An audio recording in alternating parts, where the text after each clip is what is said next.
자, 이제 교리학습 28편 나갑니다. 오늘은 소개공과로 28편을 나갈 거예요.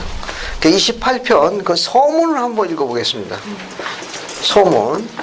거기 보시면 1830년 9월 그렇게 나와 있죠? 네. 그 소문 한번 읽어볼게요. 신의 경자면 한번 크게 읽어보시겠습니까? 1830년 9월 뉴욕주 페이에트에서 선지자 조셉 스미스를 통하여 올리버 카우드리에게 주신 계시. 교회 회원인 하이런 페이지는 어떤 돌 하나를 가지고 있어서 그 도움으로 시온의 건설과 교회의 질서에 관하여 계시를 받고 있다고 고언하였다. 몇몇 회원은 이 주장에 미혹되었고 올리버 카우드리조차도 이에 그릇된 영향을 받았다. 지정된 대회 직전에 선지자는 이 문제에 관하여 주께 간절히 물었고 이 계시가 뒤따랐다. 감사합니다. 이 연대가 몇 년에 주어진 겁니까? 교회를 조직한 28편이 1830년 9월. 교회는 언제 조직됐죠? 1840년 4월 6일 4월에 교회가 조직되고 교회가 조직이 됐고 이 계시가 주어진 것은 9월이니까 채 6개월이 안 된 거예요. 거의 초창기라고 볼 수 있죠. 초창기니까 권능선에서 약간의 혼란이 일어났습니다. 권능선에. 그러니까 교회를 위해 가지고 계시를 받을 수 있는 사람이 누구냐? 이 당시 이 교회 초창기에는 다른 교회에 다니다가 개종한 개종자들이 대부분이었어요. 그래서 그쪽의 가르침에 익숙해져 있기 때문에 아직 예수 그리스도 교회 권능선에서 이해를 하지 못해가지고 혼선이 빚어지게 되었습니다. 즉 무슨 말인가 하면은 교회의 계시는 누가 받을 수 있느냐 하는 문제. 하이론 페이지라는 사람이 자기가 특별한 도를 갖고 있는데 자기가 계시를 받았다고 주장했습니다. 그 교회에 이제 혼란이 일어나게 됩니다. 이 교회의 선지자는 조셉 스미스인데 다른 교회에서 가입한 개조자들 사이에는 하이론 페이지라는 사람이 자기가 특별한 도를 갖고 있어 계시를 받고 있다.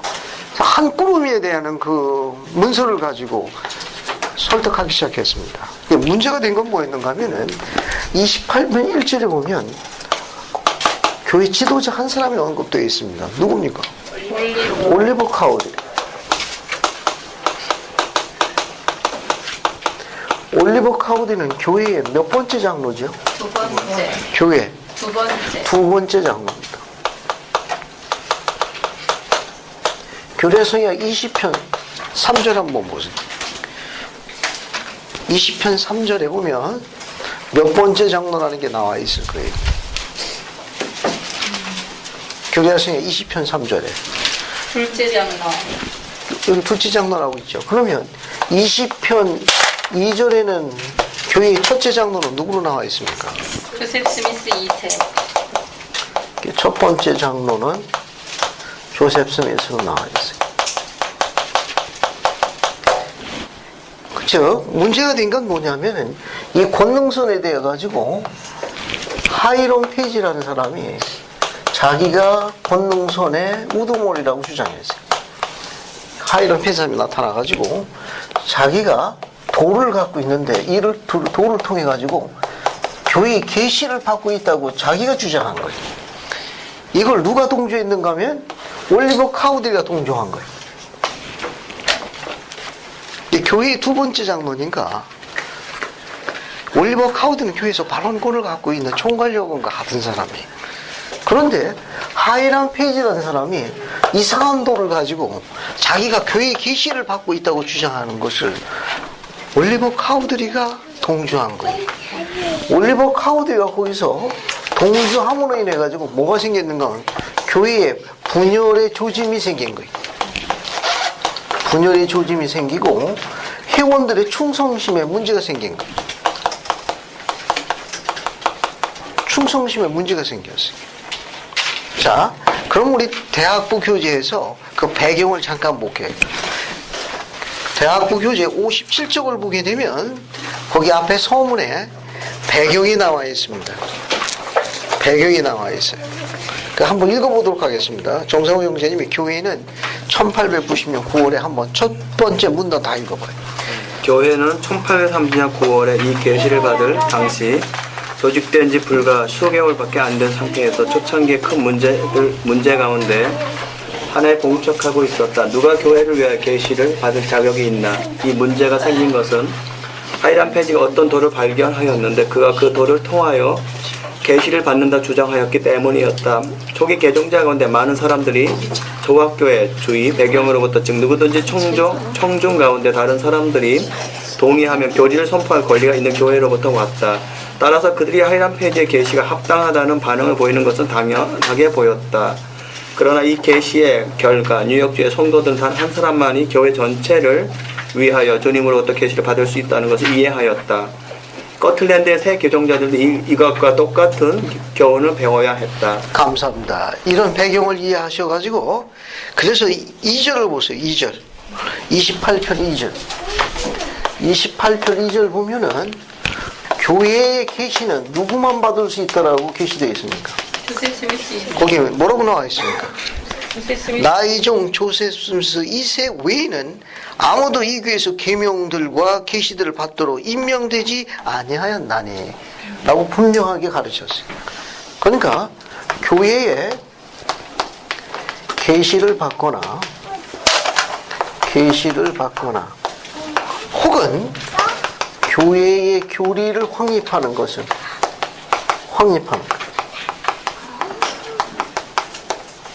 즉 세우는 겁니다. 이 세우는 것은 누구만 할 수 있다는 거예요. 오직 교회의 첫 번째 장로인 조셉 스미스만 할 수 있다는 겁니다. 중요한 원리가 하나 있어요. 어디 보시는가 하면은 대학부 교재 여러분 우측편 첫 번째 문단 보세요. 거기 보면 하이론 페이지는 어떤 면에서 교회를 위한 신성한 인도의 참된 질서로 겼는가. 거기 선지자 조셉 스미스 이렇게 가르쳤다. 찾았습니까? 네. 여러분 교재가 있어야 된다. 교재 없으면 앞에서 가져가세요.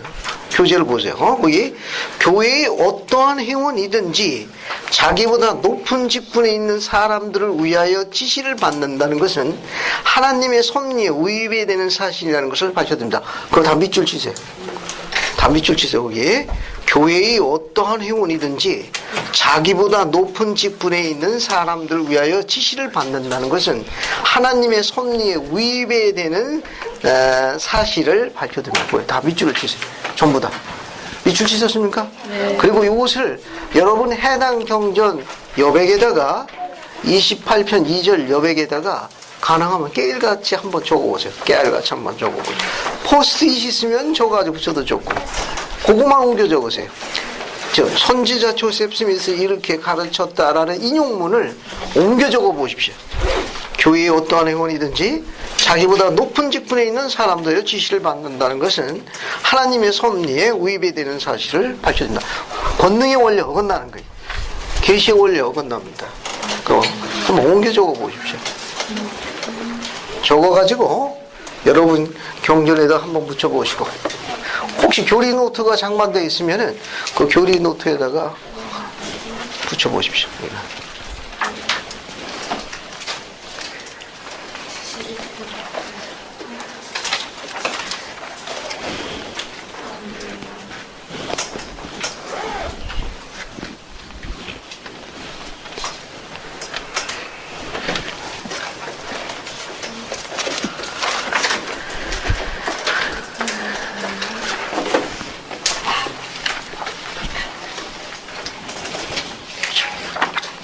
개인용 적어서.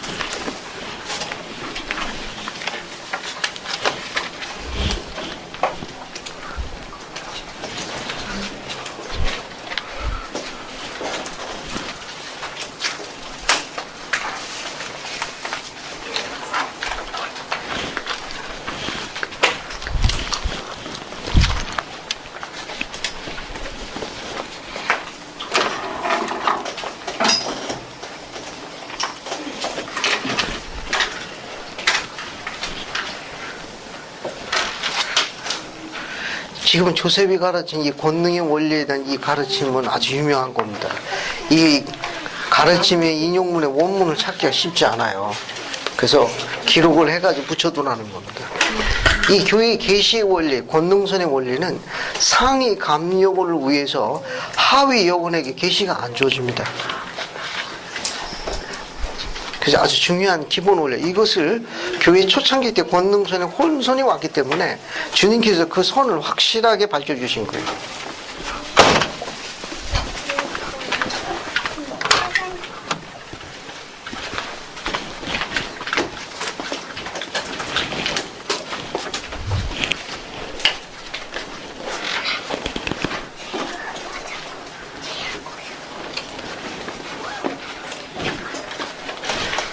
자, 다 적으셨으면 28편 5절 한번 보세요. 28편 5절. 그 28편 5절을 보면 올리브 카우들에게 주님께서 주신 훈계가 있습니다. 권고가 있어요. 거기 뭐라고 이야기했습니까? 그러나 너는 올리브에게 이야기한 거예요. 계명으로 기록하지 말고. 올리브에게 뭐라고 이야기했죠? 계명으로 기록. 너는 계명으로 기록하지 말고 다만 너는 계명으로 기록하지 말고 뭐라고 권고하셨습니까? 지혜로 기록. 다만 지혜로 기록할지니라. 칠판 보세요.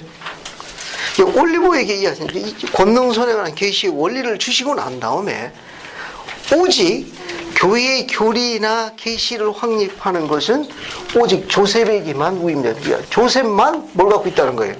열쇠를 갖고 있다는 걸 확인하셨어요. 그러고 난 다음에 교회의 두 번째 장로인 올리브에게 뭐라고 얘기했는가 하면 너는 계명으로 기록하지 말고 다만 지혜로 기록할지니라고 이야기했습니다. 28편 5절 계명으로 기록하지 말고 다만 지혜로 기록할지니라는 이 문장에서 우리말이죠. 모르는 단어 있습니까? 저 뜻이 어려운 단어 없죠? 올리브가 이야기한 거예요. 너는 계명으로 기록하지 말고 다만 지혜로 기록할지니라. 무슨 뜻입니까? 옆에 있는 파노나하고 의견해가지고 이 말씀을 좀 설명해 주세요. 주님은 어떤 뜻을 이야기하신 겁니까? 주님의 어떤 뜻을 올리브에게 이야기? 올리브가 이 뜻을 알아야 그 뜻대로 행하죠. 그 말씀은 주님께서 올리브에게 그렇게 이야기했어요. 너는 계명으로 기록하지 말고 다만 지혜로 기록할지니라. 말귀를 알아들어야 올리브가 임무를 수행하죠. 자, 지금부터 옆에 있는 발언하고 심도 있게 디스커션 해가지고 설명을 좀 도와주십시오. 발언이 질문했습니다. 계명으로 기록하지 말고 다만 지혜로 기록하라고 올리버가 명함을 받았는데 이게 무슨 뜻입니까? 질문을 받았습니다. 자, 어떻게 설명하겠어요? 옆에 있는 발언하고 심도 있게 나눠서 좀 설명을 도와주시기 바랍니다. 시작하십시오. 박규석 형제님 뒤에서 같이 의견을 좀 나누십시오. 서로 이제 고견을 나누시기 바랍니다. 박유마 자매님은 앞에 있는 이영재님하고 같이 해요. 뒤에 있는 박자매님하고 같이 디스커션.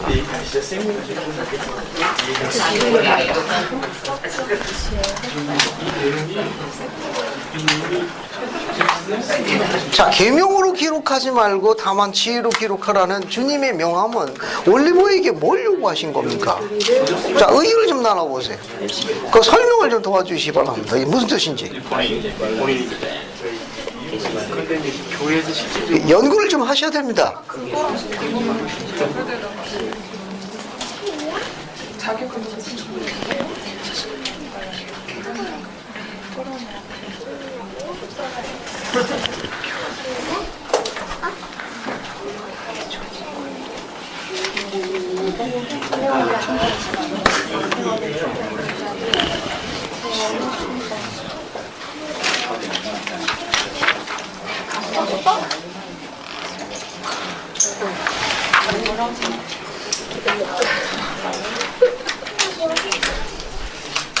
자, 어떻게 의견이 좀 정리가 됐습니까?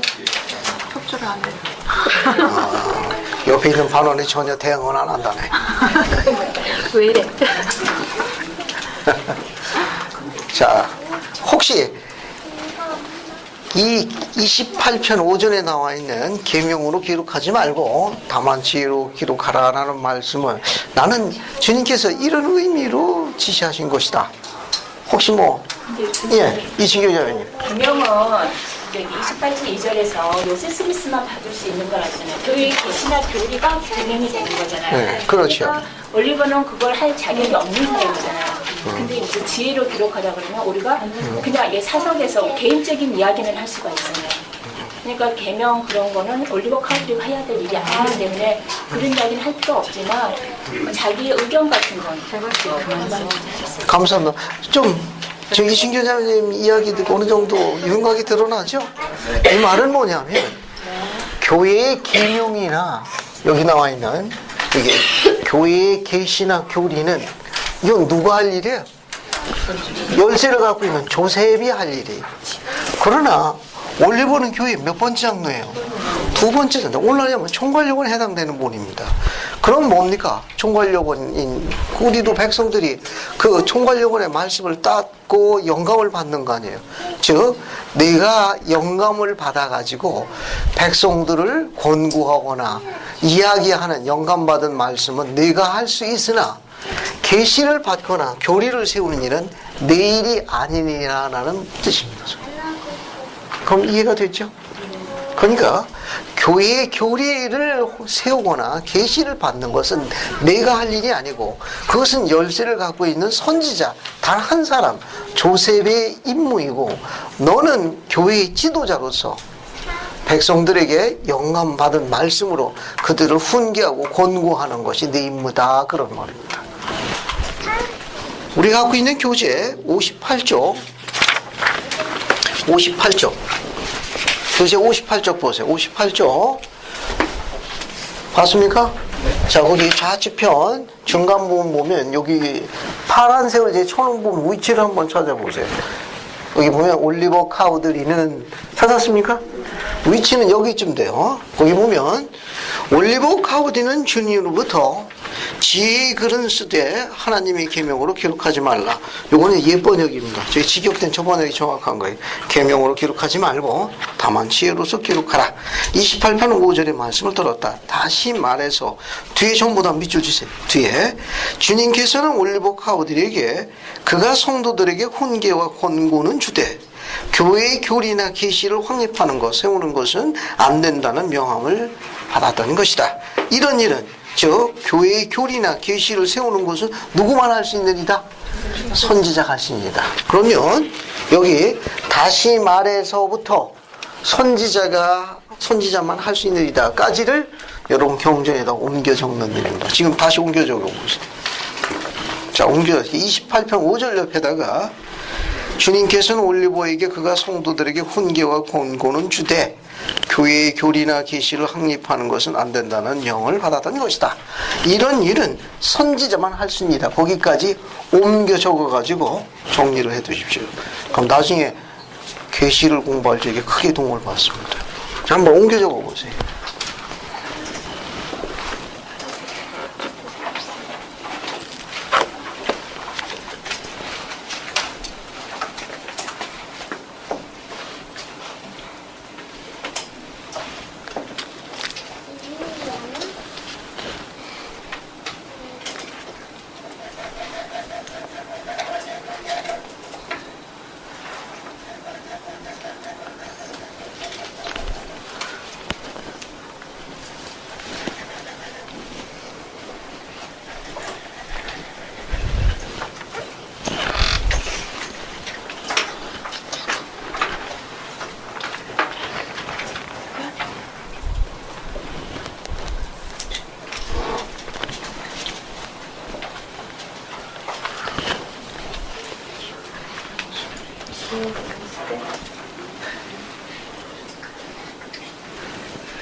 우리 대학 학생교사단 주의를 옮겨 적으면 나중에 이거 설명할 적에 도움을 아주 많이 받습니다. 또 이해도가 굉장히 빨라지고.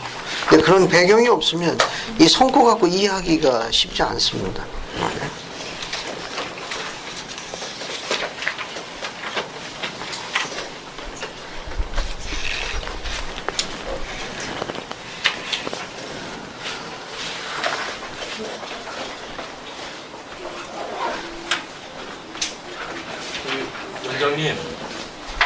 원장님, 예.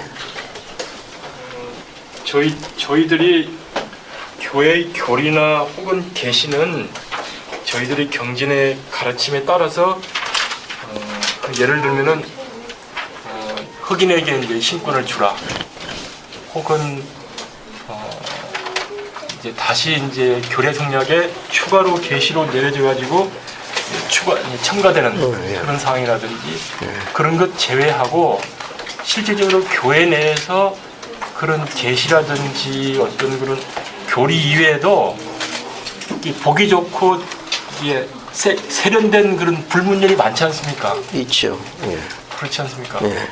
그러면 그런 부분은 교리로 되어 있지 않지만 실제적으로 이제 그 지켜져야 되는 그런 일들을 계명이 아니고 지혜에 속하는 거죠. 지혜에 속하는 그렇죠. 지혜에 속하는 교회 관례입니다. 기록으로는 안 돼 있지만 이렇게 지혜로서 기록하라는 건 그 때에 따라 영감에 따라 그런 법을 지혜롭게 감리해라, 관리해라 그런 뜻도 포함되어 있습니다. 근데 교회의 교리나 계시는 전혀 다른 거. 그거는 오직 선지자만 할 수 있습니다. 교회를 품위 있게 관리하고 백성들의 유익을 위해 가지고 아까 이야기한 기록으로 남지 않은 불문율 같은 관례는 있습니다. 그거는 감리원에 영감해 달라고. 예를 들면 그런 책이 있습니까? 그런 교리 이외에는 그런 책이 그 책은 그래 기록으로는 안 남깁니다. 안 나오고요. 네. 다만 이제 도서실에 이제 필요시에 그런 것은 이제 하나의 이제 교회를 품위 있게 인도하기 위한 하나의 이제 재원 사항으로 그 기록은 남겨줄 수는 있죠. 인용문으로. 네. 인용문으로. 예, 그리고 있습니다. 여기에 지금 나와 있는 많은 이 기록은 실제적으로 방금 이야기한 성도들에게 훈계와 근거는 예. 교회 교리나 계시를 확립하는 것은 안 된다. 훈계와 근거는 주되 이런 내용들이 예. 실제로는 그 아까 이야기한 그 교리와 계시는 아니지만 예. 불문율로 만든 이 책이죠, 그렇죠? 예를 들면 이런 방금 이야기한 이런 아까 이야기한 지시를 그러니까 자기보다 높은 직분에 있는 사람들을 위하여 지시를 받는 것은 하나님의 성리에 위배된다. 이런 거는 계시나 계명은 아니지만 실제로 이게 계시와 계명은 아니잖아요. 좋은 설명을 하나 드리겠습니다. 지금 이어서 선지자 조셉 스미스의 가르침이라고 제가 이야기를 했죠. 이거는 상당한 근거를 갖고 있는 교리의 어떤 계시나 계명 같은 거는 아니지만 이거는 원리라고 이야기합니다. 이게 손을 대서는 안 되는 거예요. 이건 손을 대면 안 되는 절대적인 진리나 이런 것을 우리가 교리나 계시라고 그럽니다. 그러나 어떤 일을 수행할 적에 하나님께서 원하시는 그 부분으로 가까이 다가갈 수 있도록 재원하는 일종의 그런 방향 혹은 그와 같은 걸 수행하기 위한 어떤 결정을 인도하는 그런 열쇠가 되는 역할을 하는 걸 원리라고 이야기합니다. 조셉이 이야기한 이것은 중요한 원리예요. 그러니까 교회 초창기 때 계시를 누가 받아야 되느냐 해가지고 여기 나와 있는 대로 다른 교회에서 온 분들은 자기가 이야기할 적에 다른 사람이 동의를 하면 계시의 말씀을 받아들였다고 합니다. 그래서 그런 사람들 가운데 하이론 페이지는 사람이 이제 문제를 일으킨 거예요. 그 뒤에 보면 뭐라고 나와 있는가 하면은 6절 한번 보세요. 28편 6절. 28편 6절 보면 너는 너의 우두머리가 되며 교회의 우두머리가 되는 자에게 명령하지 말지니. 이 말은 뭐냐 하면은 올리버 카우드르 교회 두 번째 장로로 꽤 똑똑한 분입니다. 몰몬교회 번역을 놓았을 뿐만 아니라 교리화성에 이런 교리를 세우고 정립하는 그 옆에 보조 역할을 많이 하신 분이에요. 그런데 그는 주님으로부터 받은 계시의 문제안까지도 나중에는 어느 정도까지 됐는가 하면 선지자를 훈계한 걸로 알려져 있습니다. 그래서 주님으로부터 받은 계시를 갖다가 기록을 했는데 올리버가 그것을 읽고 그거는 합당하지 않으니까 그건 기록에서 삭제해야 된다고 오히려 조셉을 훈계했습니다. 그래서 그 문제를 조셉이 주님께 물었고 주님께서 거기에 대한 응답으로 주신 게 바로 6절입니다. 예를 들게 되면 이 내용이 또 어디 있는가 하면 교리야 성약 20편 37절이 올리브가 조셉에게 그 글을 삭제해야 된다고 이야기했던 그 분란의 씨앗이 됐던 절이 교리야 성약 20편 37절로 알려져 있습니다. 그 37절 밑에서부터 하나, 둘, 셋, 넷, 다섯 번째 줄 보면은 거기 기록은 이렇게 되어 있습니다. 그들의 죄사함을 얻도록 찾았습니까? 네. 그들의 죄사함을 얻도록 그리스의 영을 받아들였음을 진실로 그들의 행위로서 나타내는 모든 사람이라고 되어 있죠. 네. 이것을 삭제할 것을 요구했습니다. 올리브가 야 이거는 내 생각에는 이건 옳지 않다. 그러니까 믿으면 되지 뭘 굳이 그 행위까지 증거해야 되냐. 그래서 조셉을 훈계했습니다. 기록에서 삭제해야 된다고. 그래서 주님께 이 문제를 물었고 주님은 올리브에게 28편 6절에 말씀을 주신 거예요. 너는 그런 권능이 없다 그겁니다. 예, 너한테는 이런 계시나 교리를 너한테 주지는 않는다. 오직 열쇠를 갖고 있는 자만이 할 수 있다 그런 말입니다. 그게 너는 지혜롭게 영감에 따라 훈계나 권고를 할 수 있으나 교회의 계시를 받는다든지 즉 이 말은 뭐냐 하면 교회를 세우고 관리하는 감리 직분을 이야기합니다. 이 일은 오직 누구만 할 수 있다는 거예요. 조셉만 할 수 있지 너에게 주어진 임무가 아니다 그런 말입니다.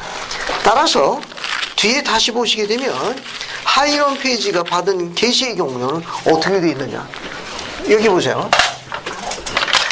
즉 하나님께서는 그분의 계시와 교리를 세울 적에 누구한테 주신다고 그랬습니까? 조셉 스미스에게 주는 거예요. 그죠? 이것이 하나님께서 제정하신 권능선의 원리예요. 계시의 원리입니다. 그런데 지금 누가 나타난 거예요? 지금 누가 나타났습니까? 하이론 페이지가 나타났죠. 그러니까 조셉이 받은 이 경로는 하나님의 통고라면 하이롬은 누구로부터 온 거예요? 하이롬이 이상한 돌로부터 받은 계시는 누구로부터 온 겁니까? 사탄. 이 권능선이 아닌 건 사탄이에요. 이건 사탄으로부터 온 겁니다. 그래서 교리학 성약 28편은 짧은 절입니다만 성도들이 누구를 따라야 되는지에 대한 중요한 계시가 담겨져 있어요. 28편 11절 한번 보세요. 28편 11절 보면은 거기 보면 그리고 또 너는 네 형제 하이람 페이지와 단둘이 따로 만나 그가 그들에서 취하여 기록한 것은 나에게서 말미암은 것이 아니요 사탄이 그를 속인 것임을 고백하게 하라 증거하게 하라 이 계시로서 확인하셨습니다. 그러니까 이 권능선의 이 라인 위에 하이로에 받은 나이는 사탄으로부터 온 것이다 라고 지적을 했다는 겁니다. 이것 하나 주의 깊게 보시면 도움이 될 거예요. 그리고 하나 또 여러분 보실 게 뭐가 있는가 하면 8절에 보면 올리브에게 지명한 다른 임무가 있습니다. 네. 뭐가 있죠? 28편 8절에 복음을 전 레이맨들에게 가서 뭘 전파라고 그랬습니까? 복음을 전파라고 그랬어요. 지금 교회가 조직된 지 얼마나 됐습니까? 지금 채 6개월이 안 됐잖아요. 그죠? 그 여기 올리브에게만 준 게 아니라 우리 대학부 교재 보게 되면 30편에는 피터 히트모 2세, 32편에는 발리 피프렛, 그 다음에 지바 피터슨 이런 세 그룹에게 선교 사업을 요구했습니다. 대학부 교재를 보고 설명해 볼게요. 우리 대학부 교재를 한번 봅시다. 교재 58쪽에 28편 8절 주해를 보세요. 주해 찾았습니까? 여기 58쪽 우측편에 있습니다. 거기 보면 레이맨인 선교사업은 그 당시 교회의 매우 중요한 사업이었다. 올리버 카우드리가 그 그룹의 인원으로 맨 처음을 지명을 받았다. 계시에 의하여 피터 휘트모 2세가 추가되었다. 30편에 기록되어 있습니다. 그 다음에 팔리 피프렛과 지바 피터슨이 추가되었다. 32편에 세 그룹입니다. 대회가 끝난 직후 이 작은 그룹들은 2,400km나 되는 위험한 여행을 시작했다. 잘 보세요. 교회가 조직된 지 지금 6개월이 돼 안 됐습니다. 근데 주님은 바로 뭘 요구하셨습니까? 선교 사업인데 이 여행이 몇 킬로가 되는 겁니까 이게? 2,400km면은 서울서 부산까지 가면 대략 몇 킬로 됩니까? 400. 한 500km 잡아봅시다. 그럼 몇 번 왔다 갔다 한 겁니까? 걸어서. 5번이요, 5번. 언제 날 잡아서 한번 가봅시다.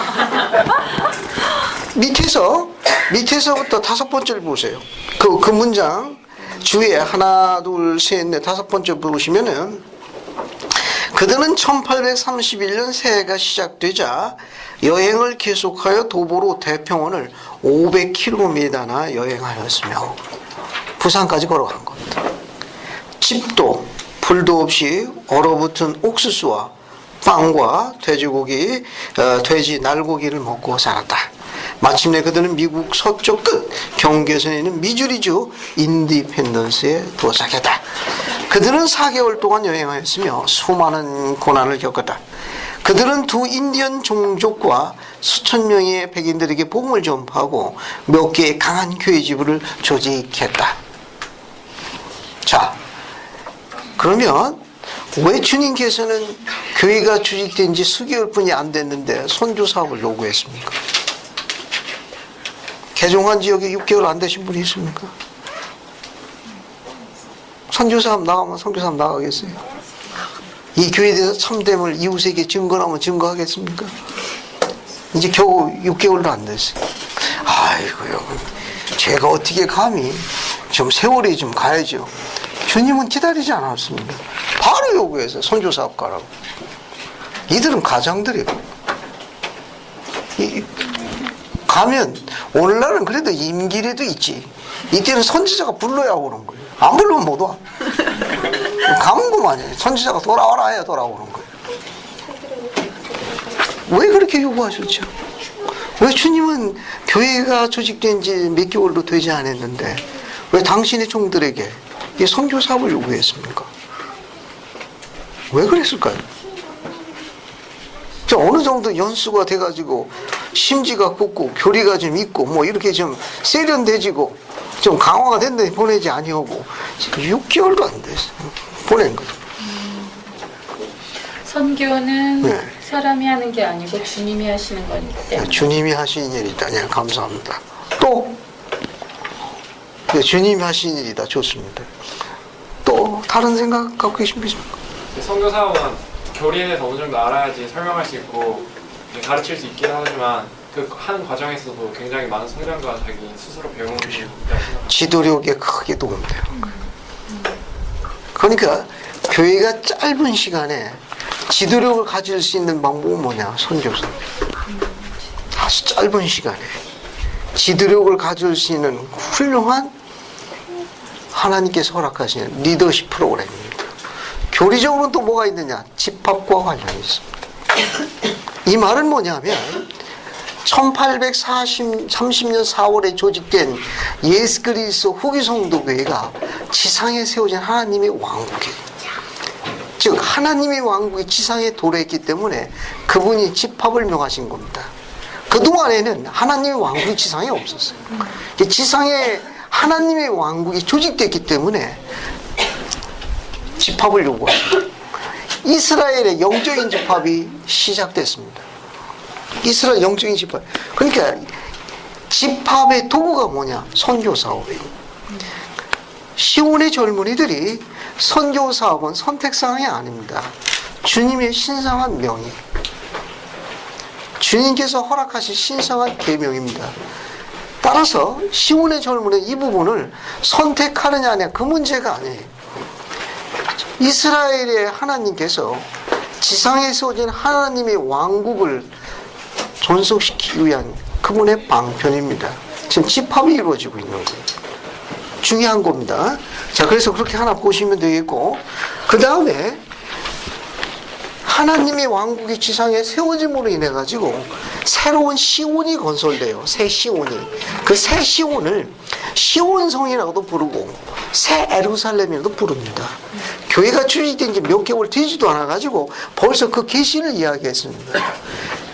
9절 보시게 되면 9절 보죠. 28편 9절 보면 이제 보라 내가 내게 이르노니 시온성이 어디에 세워질지는 계시되지 아니하였고 아는 사람은 아무도 없으나 그 뒤에 뭐라고 이야기했습니까? 이후에 주어질 것이라. 즉 지상에 세워진 하나님의 왕국에 새 시온이 건설되는데 그 새 시온, 새 예루살렘, 시온성이 어디에 세워질지는 내가 추후에 계시하겠다. 거기 밑줄 하나 치세요. 28편 9절에 이후에 주어지리니에다 밑줄을 치고 난 다음에 거기다가 성구를 하나 적어보죠. 거기 28편 9절 보면 이후에 주어지리니 밑줄을 치시고 교리야 성야 57편 3절을 보면 지명 이름이 나와 있습니다. 한번 보세요.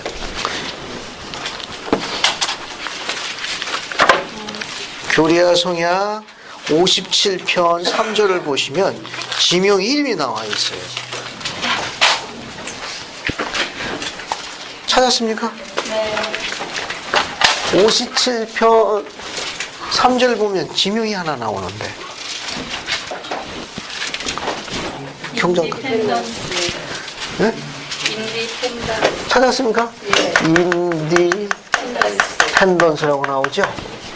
찾았습니까? 인디펜던스? 네. 자, 인디펜던스는 여기 9절 보게 되면 시온성이라고 그래요. 그죠? 네. 자, 앞에 잠깐 보십시오. 앞에 보세요.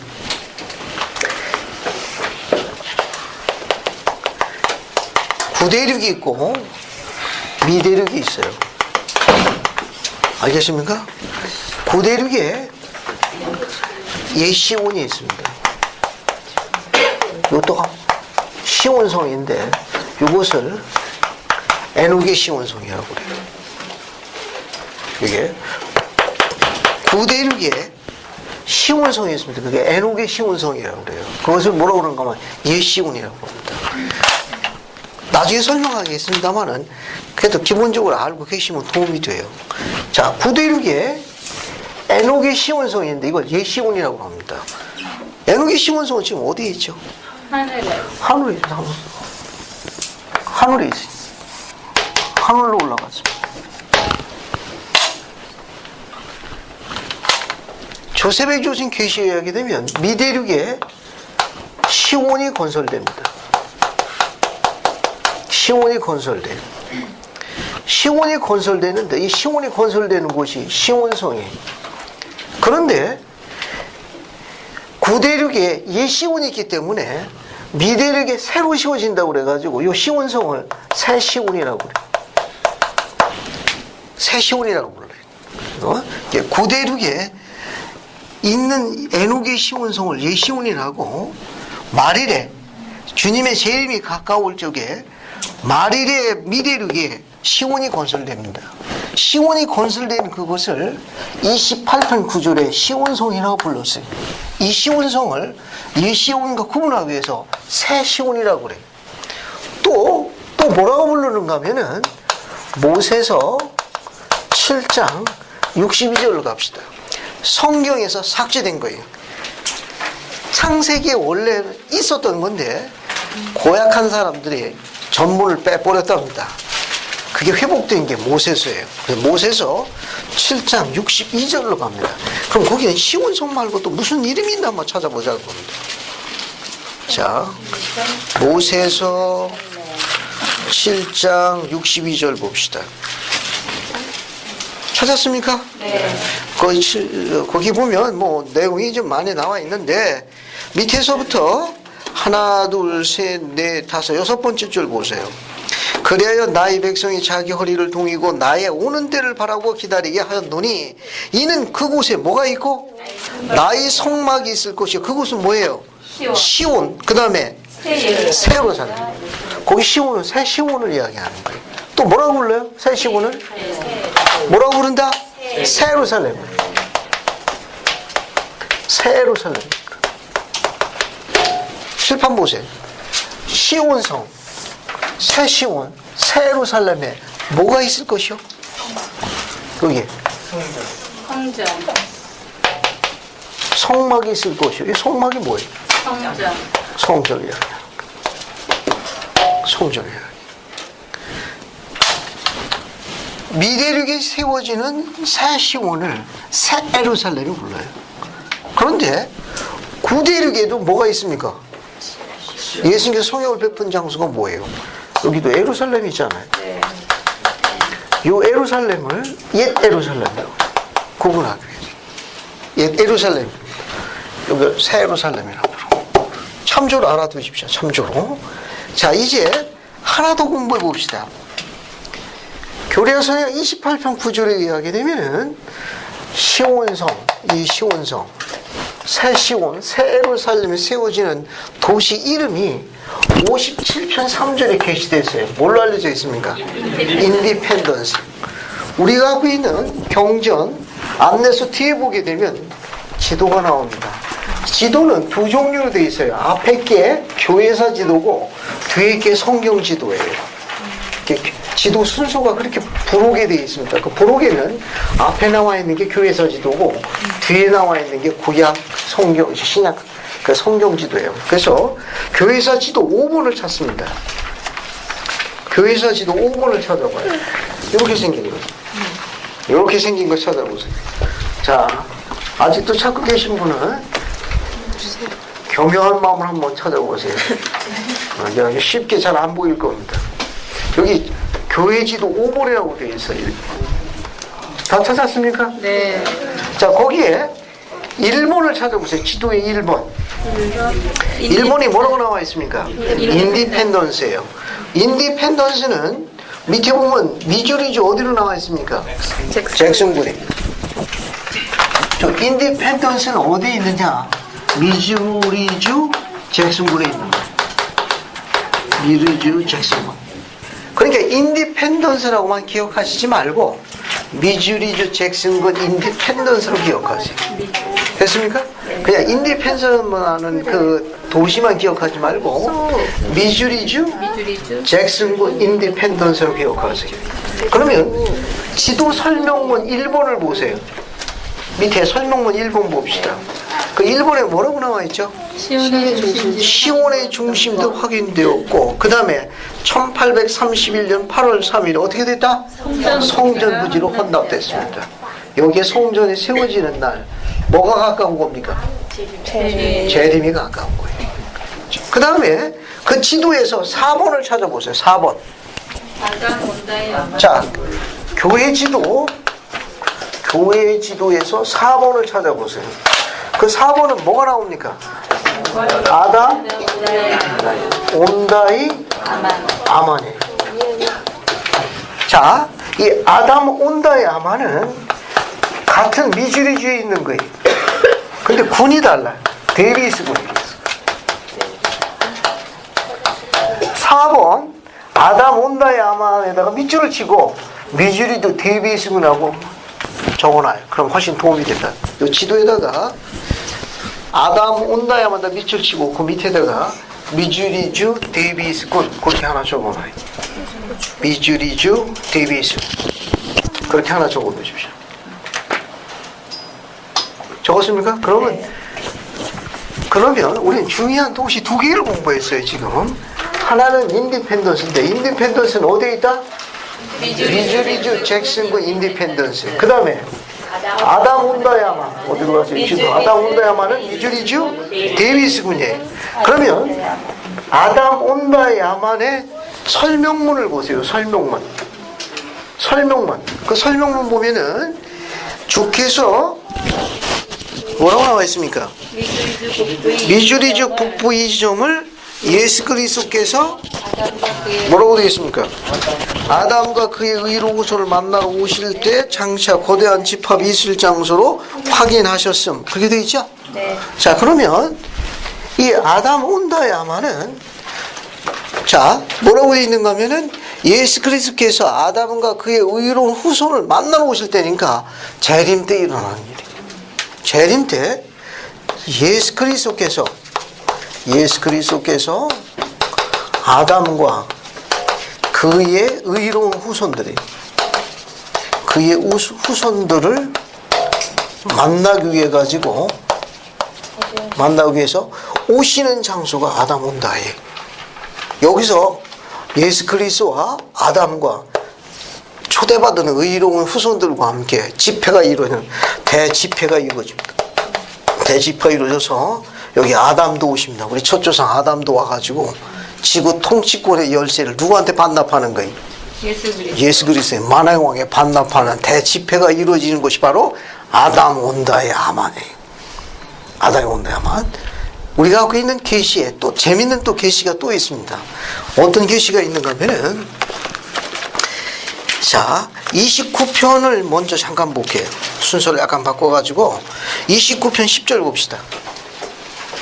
29편 10절 첫 줄만 봐요. 이거 설명을 먼저 하고 앞으로 다시 나가겠습니다. 29편 10절 첫 줄에 뭐라고 나와 있습니까? 그 시각이 가까웁니다. 그렇죠? 네. 그 시각이 가까움이라. 그러면 그 시각이 가까우면 어떤 시각이 가까운 겁니까? 재림의 시각. 재림의 시간이. 재림의 시간이 가까이 왔다. 그런 말입니다. 자, 그러면 재림에 우리가 이야기하는 이 재림이라는 것은 크게 선지자들에게 알려진 바에 의하면은 미대륙에 2번, 고대륙에 1번, 온 세상에 일어나는 주님께서 이야기하시는 일반적인 재림이 있는 걸로 알려져 있습니다.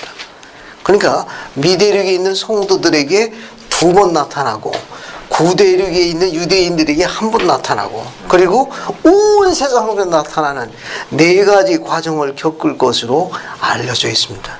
앞으로 이제 하나씩 공부를 하는데 지금 미대륙에 국지적으로 미대륙에 있는 성도들에게 2번 나타나신다고 계시되어 있습니다.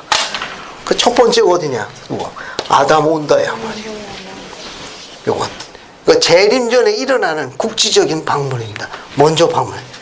그래서 아담 온다의 아만에서 아담과 의로운 초대된 자손들과 함께 거기서 대집회목을 갔는데 세상 사람들은 모릅니다. 좀 초대받지 아니한 성도들도 아는 법 없습니다. 이게 먼저 일어나요. 이게 재림의 첫 방이에요. 이게 어디냐? 미대륙에서 있는 거예요. 그 다음에 어딜 방문합니까? 2번 방문한다 어디십니까? 미주리 인디펜던스를 방문하는 거예요. 여기 뭐가 있습니까? 그분의 집이 있어. 템플이 있는 거예요. 템플. 여기 방문. 이게 재림의 순서입니다. 이게 미대륙에 2번 방문하는 겁니다. 그래서 먼저 아담 온다야만을 방문하시고 난 다음에 그 다음에 인디펜던스에 있는 주님의 전을 방문하십니다. 그러니까 의로운 성도들을 방문하는 거예요. 이 2번의 방문이 있고 난 다음에 어디를 방문하느냐? 예루살렘을 방문합니다. 여기 있는 유대인들을 방문해요. 여기 아마겟돈의 전쟁의 마지막입니다. 여기 감람산에 나타나서. 그 다음에 뭡니까? 일반적인 재림, 이 재림이 이루어지는 거예요.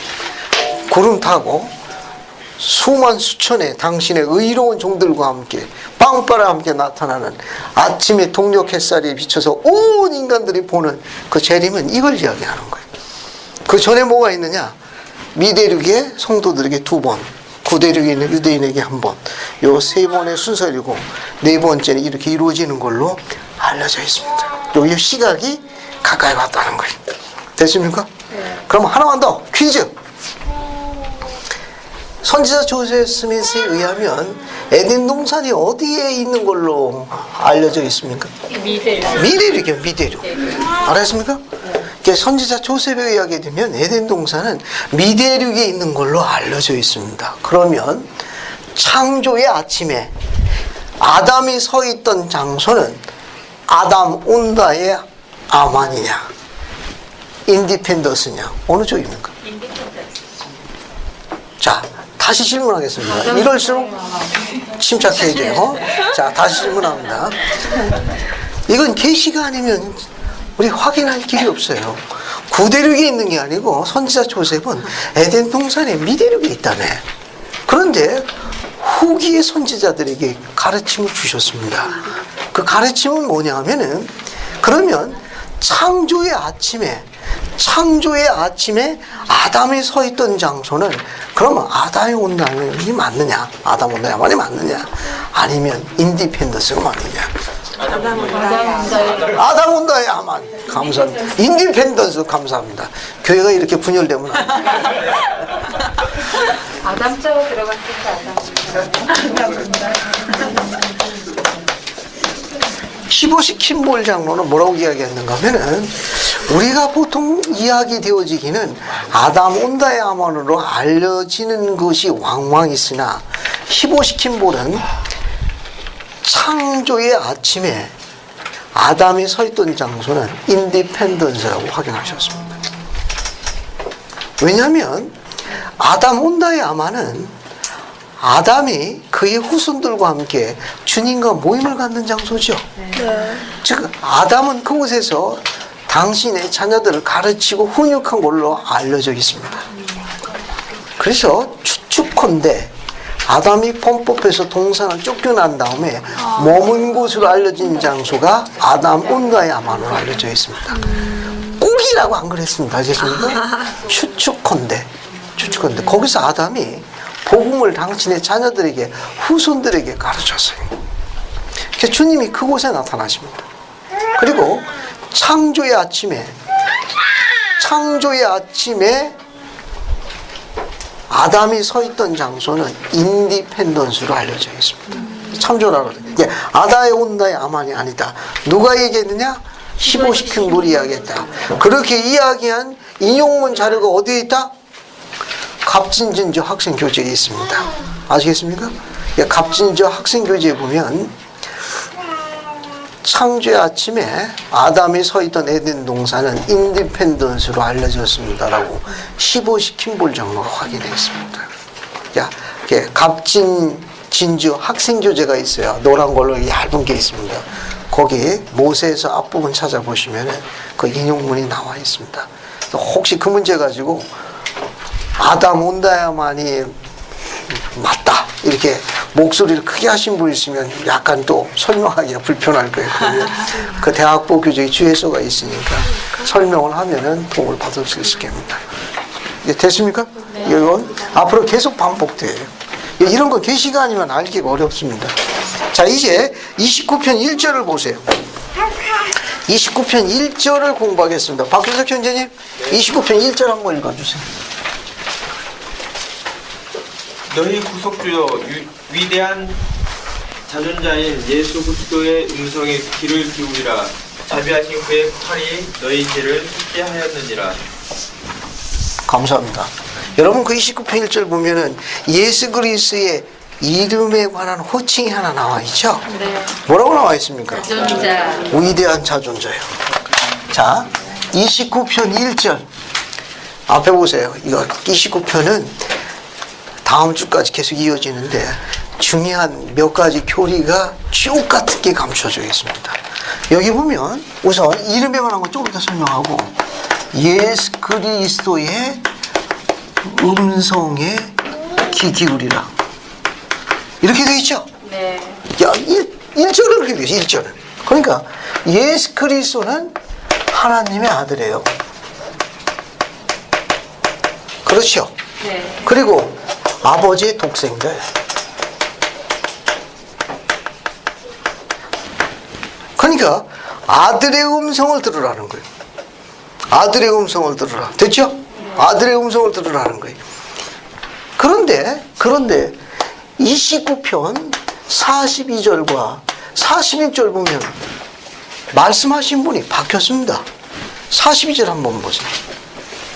29편 42절 보면은 이건 아들의 음성을 들으라 라고 이야기하고는 거기 보면 내가 너에게 이르노니 나 주 하나님은 아담과 그 씨들에게 그 후손들에게 나의 독생자의 이름을 믿는 신앙을 통한 회개와 구속으로 그들에게 선포하도록 명했느니라. 그러니까 나의 독생자를 시켜서 구원을 받게 했다. 그 누가 이야기하고 있느냐? 지금 아버지가 이야기하는 것처럼 묘사되어 있어요. 29편 1절은 아들이 이야기한 건데 42절 가서는 말씀하는 사람이 바뀌었어요. 아버지로 바뀌었어요. 46절도 마찬가지. 46절도 내가 너에게 이르노니 어린아이는 세상의 기초가 놓일 때부터 나의 독생자를 통하여 구원을 받았느니라. 여기도 어떻게 됐느냐? 말씀하는 분이 바뀌었어요.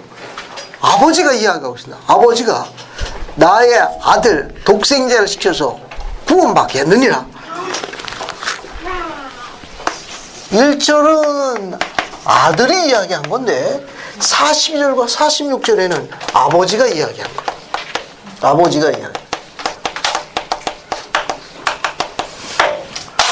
따라서 예수 그리스도가 아들이지만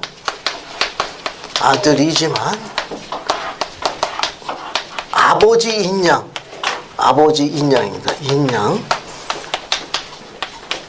아버지처럼 직접 호칭을 사용해서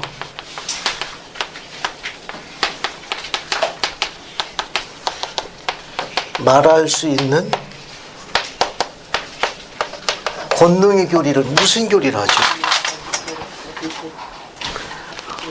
예수 그리스도가 하나님의 아들이지만 아버지 인양, 아버지처럼 그분의 이름과 그분의 인양, 직접 아버지처럼 이야기할 수 있는 교리를 무슨 교리를 하죠? 성스러운 권능 부여에 나가는 감사합니다. 들어보셨죠? 네. 성스러운 권능의 부여의 교리입니다. 이 교리는 좀 까다로운 교리예요. 이 교리를 모르면 해석하기가 쉽지 않습니다. 아들인데 갑자기 아버지로 바뀐 거예요. 이게 어떻게 된 거예요?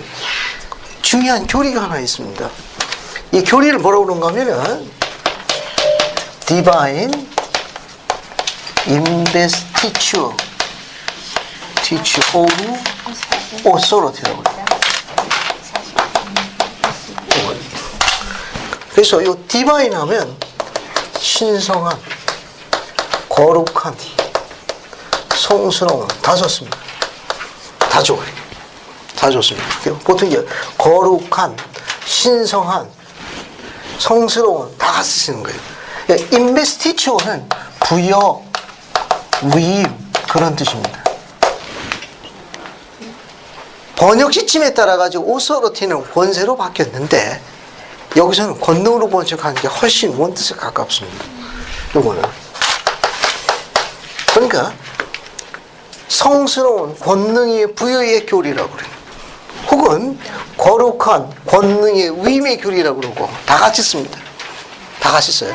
그래서 성스러운 권능의 부여에 의한 교리여가지고 아들이 치사에 올 적에 아버지로부터 그 권능선을 다 전적으로 전권 위임을 받아왔다는 거예요.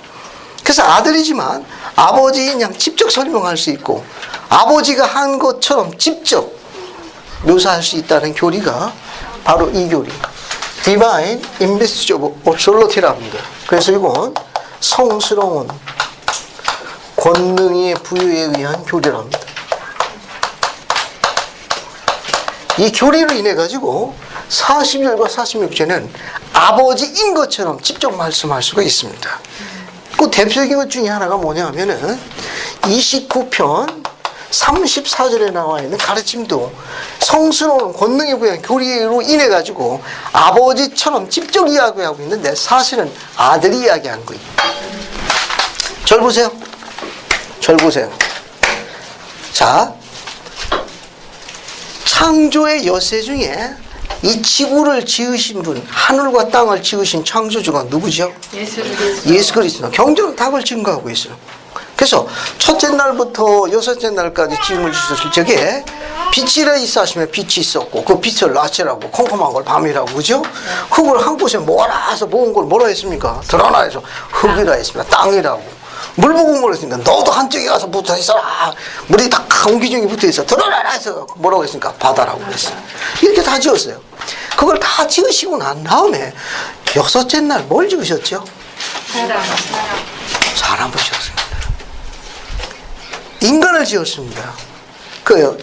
우리의 첫 조상, 첫 사람이 누굽니까? 아담. 아담은 누가 지었습니까? 아버지가 지었나요? 아들이 지었나요? 예수 그리스도. 자, 다시. 첫째 날부터 여섯째 날까지 창조를 지은 건 하늘과 땅을 지은 분이 금방 여러분 누구라고 그랬어요? 예수님은 그거 맞는 거예요. 왜? 엘로힘의 지시를 받아 예수 그리스도께서 지으신 게 경전에 맞는 거예요. 그래서 지으셨죠. 여섯째 날 뭘 지으셨습니까? 사람. 표현을 직설적으로 하면 미안한데 그 인간을 지은 거예요. 그죠? 그 인류의 첫 조상 아담을 지었는데 그럼 그 아담은 예수 그리스도께서 지으신 겁니까? 하나님 아버지 엘로힘이 지으신 겁니까? 이자매님 좀 더 정확하게. 그러니까 하나님 아버지하고 예수님하고 함께 내려오셔서 네. 아담을 지으신 그럼 정확하게 누가 만든 겁니까? 그러면 공동작업입니까? 또 하나님 아버지와 예수 그리스도의 권능으로 권능으로서 예, 감사합니다. 좋습니다. 역시 지혜롭게 양쪽에 다 걸고 계시는구만. 저기 예수 그리스도가 좋습니다. 자, 주목하세요. 여러분이 갖고 있는 이 창조에 관한 가르침을 쭉 보게 되면 몇 가지 재밌는 게 있는데, 성전에 가시게 되면 엔다먼트 의식을 받게 됩니다. 엔다먼트 의식을 받게 되면 거기 중요한 가르침에 관한 걸 저희들에게 가르쳐 주고 있어요. 거기 보면 창조의 과정이 나오는데, 창조의 과정 중에 엘로힘의 지시를 받아 예수 그리스도가 지구를 창조하는 과정이 묘사되어 있는데, 그 중에 여섯째 날 인간을 지을 적에는 엘로힘이 여호와에게 의임하지 아니하시고, 아까 이야기한 대로 전능자 엘로힘이 직접 와서 관여하십니다. 즉, 첫 조상을 지을 적에 인간을 짓는 권능은 여호와에게 의임하지 않은 걸로 확인됐습니다. 나머지 더 자세한 것은 언제 알게 됩니까? 복천년 때 알게 됩니다. 현재로서는 그 이상은 닫혀 있어서 아는 바 없습니다. 그러나 밝혀져 있는 계시에 의하게 되면 성전에 가서 엔다먼트 의식을 받을 적에 너무 개인적인 깊은 명상에 들지 마시고 창조 과정 할 점만 집중하시게 되면, 특히 인간을 지을 적에 엘로힘이 여호와에게 의임하지 않습니다. 그건 엘로힘이 직접 관여하셨어요. 인류 최초의 인간은 하나님 아버지 엘로힘의 손에서 지어진 걸로 확인되고 있습니다. 나머지 인간에 관계되는 부분은 창조에 관한 게 현세에서 닫혀져 있기 때문에 복천년에서 알려지게 될 거예요. 따라서 악착같이 버텼다가 첫째 번에 나와야 합니다. 이 말은 뭐냐면은, 인류의 첫 조상 아담을 지으신 분은 여호와가 아니고 엘로힘이에요. 그런데 34절은 표현이 그렇게 안 되어 있습니다. 34절 보세요. 29편 34절. 그 34절 밑에서부터 세 번째 줄 보세요. 거기 보면, 자, 어떠한 사람에게나 사람의 자녀에게나, 거기 밑줄 치세요. 내가 창조한 너희 조상 아담, 이렇게 묘사했습니다. 여기 보면 내가 창조한 너희 조상 아담. 그죠? 칠판을 잠깐 주목해 보겠습니까? 이게 재밌는 표현이에요. 왜냐하면 29편 1절에는 예수 그리스도의 음성이니까 아들의 음성이에요. 독생자의 음성이고, 내가 하니까 이게 내가 누가 됩니까? 29편 1절에 얘기하면 예수 그리스도예요. 그리스도가 창조한 너희 조상 아담이 되는 거예요. 따라서 아담은 마치 그리스도의 자손처럼 묘사되어 있어요. 그죠? 네. 그런데 조금 전에 실제로 아담을 진 사람은 누구라고 그랬어요? 아버지라고 그랬죠? 말씀은 직접, 여기는 내가라는 실제 사람은 누구예요? 아들이지만 지금 누구처럼 이야기하고 있는 거예요? 아버지인 양 이야기하고 있는 거예요. 뭐에 따라 가지고? 성스러운 권능의 부의 교리에 의해 가지고 내가 지은 첫 조상 아담, 이렇게 표현한 내가는 실제로 지으신 분은 엘로힘이지만 말씀하고 있는 게 아버지처럼 이야기하고 있지만 실제로 이야기하시는 분은 아들이 맞습니다. 그래서 내가 창조한 아담, 그 부분에 대한 대학부 주의를 잠깐 읽어볼게요. 대학부 주의를 보겠습니다. 어딜 보시는가 하면은 63쪽을 보세요. 63쪽. 63쪽 봤습니까? 네. 거기 29편 34절을 보세요. 29편 34절. 봤습니까? 네. 내가 창조한 아담. 잘 들어보세요. 이거 재밌는 교리입니다. 이 계시가 그리스도에게서 왔기 때문에 어떤 사람들은 아담이 그리스도의 자손이라고 가르치고 있다고 생각할 수도 있다. 사실상 아담과 지상의 모든 주민은 하나님 아버지의 자손이다. 이 경우에 그리스도께서 브루살 맥쿵리 장로의 설명대로 거룩하신 권능의 위임 혹은 성스러운 권능의 부여의 교리라는 원리에 의하여 아버지를 대신하여 말씀하고 있는 것이다. 그리스도께서는 모든 완전한 속성에 있어서 아버지와 하나이시며 아버지의 권세와 공능을 행사하시기 때문에 그가 말씀하시고 행하시는 것 모두 아버지께서 똑같은 상황에서 말씀하시고 행하실 것 그대로 말하고 행하시며 또 그렇게 하는 것이다. 따라서 아버지께서 아들에게 자기 이름을 주시고 그가 아버지인 양, 아버지인 것처럼 제1인칭으로 이야기할 권능을 허락하셨다. 이것을 성스러운 권능의 부여 혹은 거룩하신 권능의 위임에 의한 교리라고 묘사하는 겁니다. 그러면 우리는 주님께서 계시를 주실 때 예수 그리스도의 음성의 길을 기라는 말씀으로 시작하고 조금 후에는 나의 독생자로 말씀하실 수 있는 것, 아버지처럼 이야기할 수 있는 것은 바로 이 교리입니다. 따라서 나의 독생자라는 표현은 그리스도께서 쓰셨지만 그것은 그리스도께서 아버지인 것처럼 말하도록 허용하는 거룩한 권능의 위임에 의해서 그렇게 수행하시는 것이다. 됐습니까? 네. 그건 까다로운 겁니다만은 상당히 재밌는 거예요. 이러면 경전을 아는 이해 열쇠가 하나가 확립된 겁니다. 따라서 예수님은 아들이지만 뭐처럼 하세요? 아버지처럼 말씀하실 수 있다는 교리가 있다는 거예요. 즉 예수님은 아들이지만 아버지처럼 말할 수 있고 행동할 수 있고 직접 수행할 수 있습니다. 그런 교리를 우리가 뭐라고 그런다? 성스러운 권능에 부여한 교리 혹은 거룩한 권능의 위임에 의한 교리로 알려져 있다. 그런 말입니다. 자, 참조로 알아두세요. 그 다음에 이제 이름에 관한 거 하나 봅시다. 여기 이 정도 보시고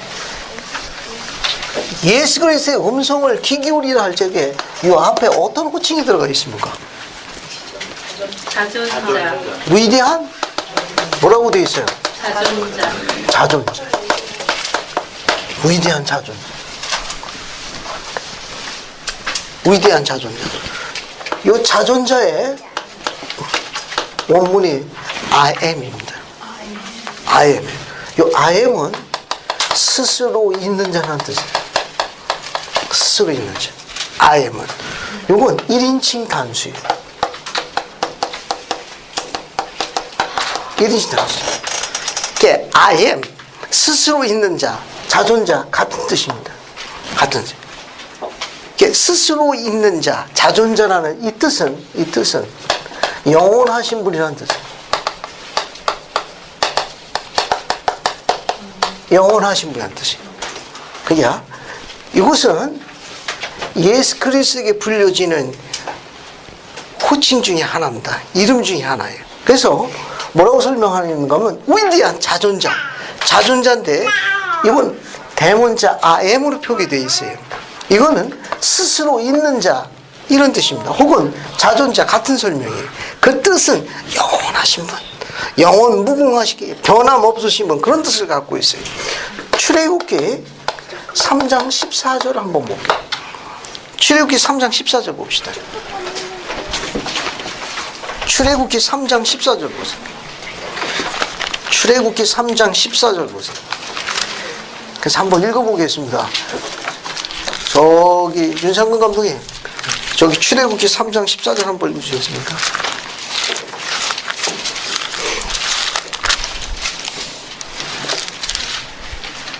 하나님이 모세에게 이르시되 나는 스스로 있는 자니라. 또 이르시되 너는 이스라엘 자손에게 이같이 이르기를 스스로 있는 자가 나를 너희에게 보내셨다 하라.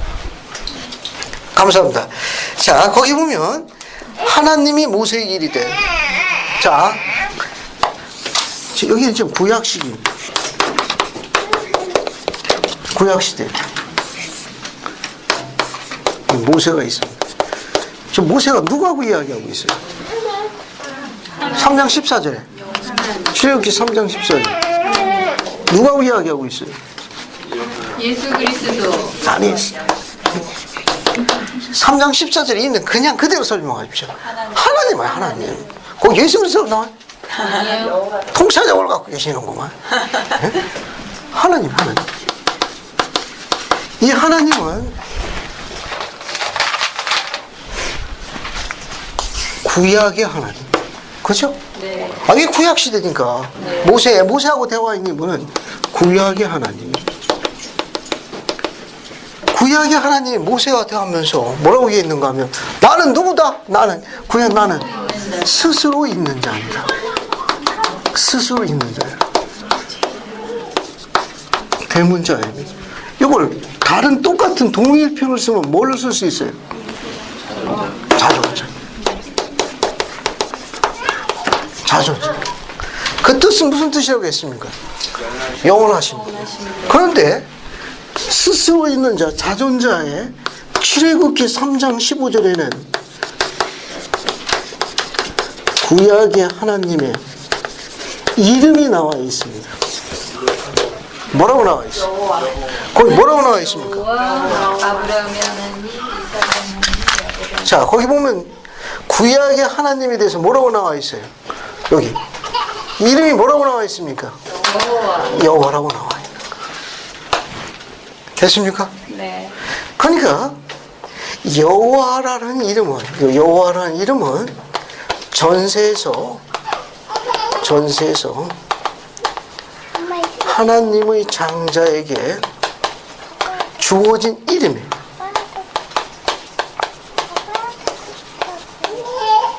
네임이 주어진 이름입니다. 그러니까 스스로 있는 자, 자존자, 이 말은 히브리어로 바꿨으면 야훼와 같은 표현이에요.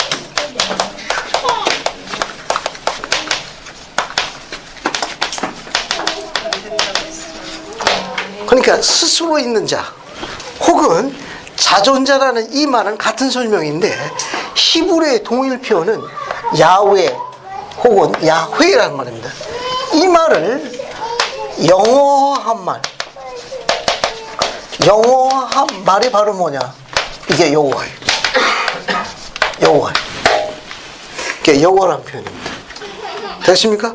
이거 중요한 거니까 설명 한 번만 들으시면 돼요. 자, 구약의 하나님이 누구하고 이야기하고 있어요? 모세와 대화하고 있습니다. 그래서 모세가 구약의 하나님께 물었어요. 이스라엘 백성이 가면 누가 보냈다 하리까? 스스로 있는 자, 자존자가 보냈다 하라. 그러면서 아브라함과 이삭과 야곱에 하는 내 이름이 자손 대대로 표가 될지니라. 그 이름이 뭐냐? 여호와라는 이름. 그러니까 스스로 있는 자, 자존자, 이 말을 히브리어 표로 바뀌면 야훼로 바뀝니다. 야훼. 이걸 영어한 말이 뭐냐? 여호와이. 그러면 신약 시대에 하나님의 저 아들이며 독생자가 누구예요?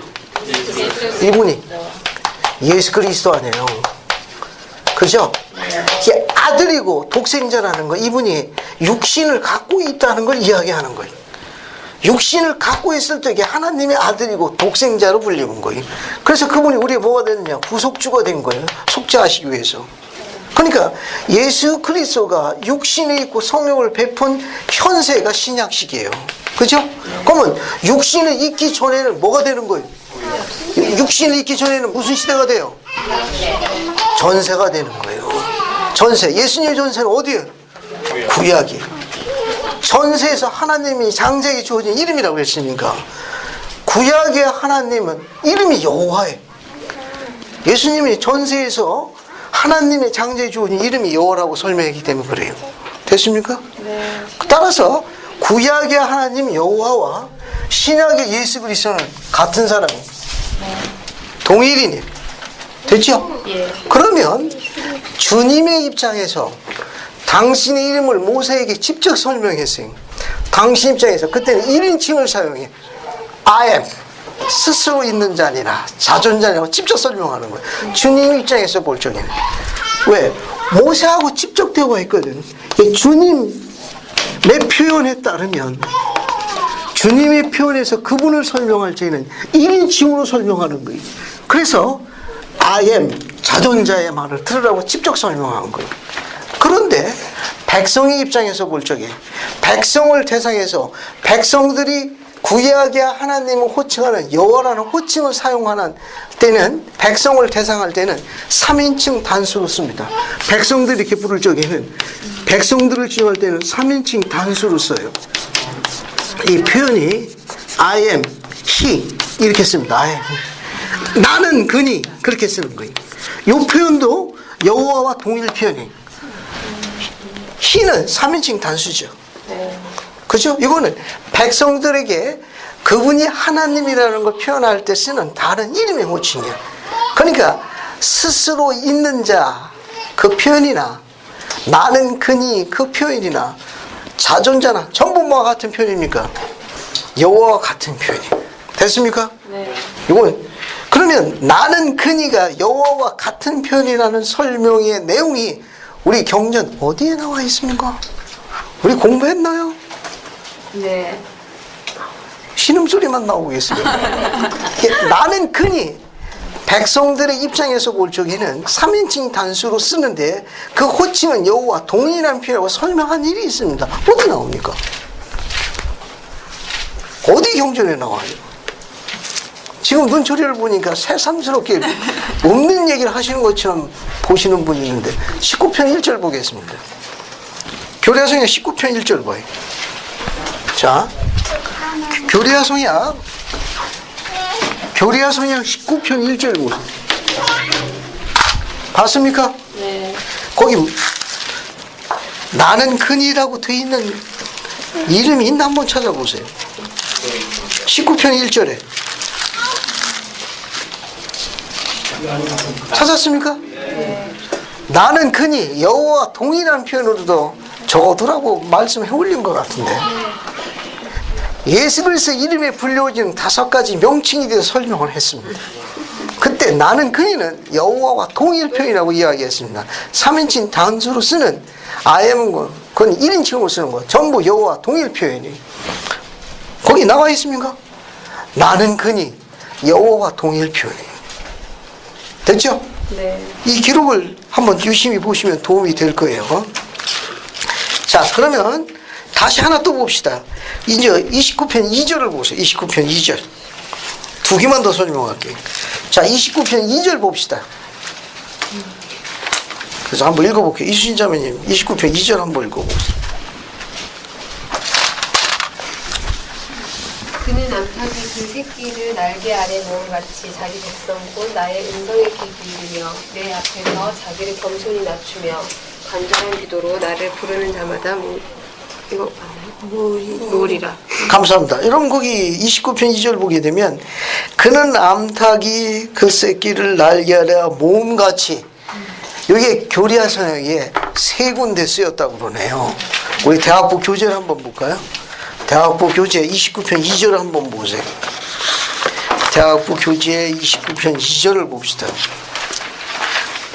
59쪽 교재를 보세요. 교재 봤습니까? 네. 거기 앞에 부 한번 읽어볼게요. 이 표현은 교리와 성역에서 3번 사용하고 있다. 좀 10편 65절 43절 24절에 있고 한 군데는 오늘 공부하는 29편 2절에 요 3군데 암탉이 병아리 날개 아래 뭐든 모은다라고 3군데 있습니다. 여러분 해당 경전을 2절 옆에다가 10편 65 43편 24절 성구 2개를 한번 적어 놓으세요. 교리와 성약에 3번 반복되고 있습니다. 암탉이 병아리를 날개 아래 뭐든 모은다라는 이 표현을 3번 반복하고 있습니다.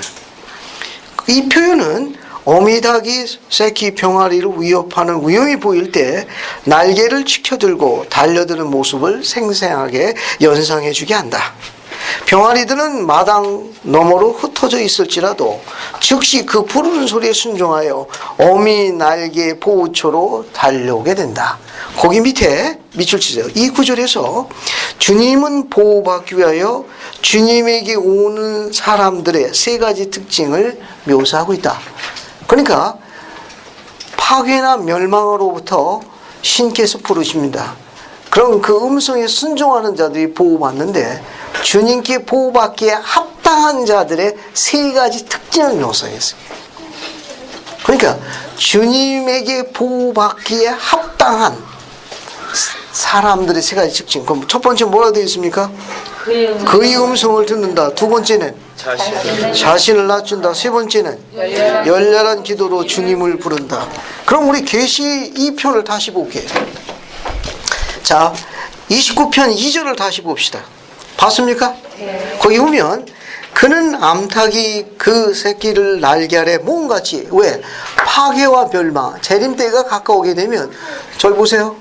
두 가지가 있습니다. 하나는 하나님의 왕국이 확장된 기쁜 소식, 굿뉴스가 있어요. 지상에 하나님의 왕국이 세워져 가지고 교회가 확장됩니다. 시온이 건설되는 기쁜 소식의 부류가 하나가 있고, 또 뭐가 있습니까? 이런 영적인 기쁜 소식과 같은 속도로 저항하는 세력이 있죠. 네. 악의 세력이 갖고 오는 파괴, 세상에서 주어지는 그와 같은 모든 파멸, 불법, 그것도 어떻게 합니까? 강도가 같이 세지는 거예요. 두 개가 같이 가는 거예요. 알고 계시죠? 밀고 가라지 같이 자라는 거. 이게 두 개가 같이 자라는 거예요. 하나는 하나님의 왕국에 대한 강해지는 시온 건설에 대한 기쁜 소식, 굿뉴스도 있지만 또 뭐가 있습니까? 끔찍한 소식도 있어요.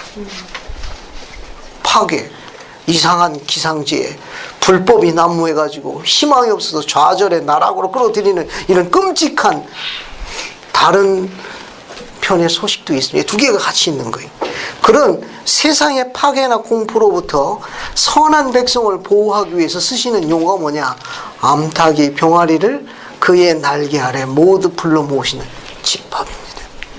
그러니까 하나님 날개 아래 들어오는 자들 세 가지 특징을 계시하셨어요. 자기 백성 곧 나의 음성에 귀 기울이며, 첫 번째 특징입니다.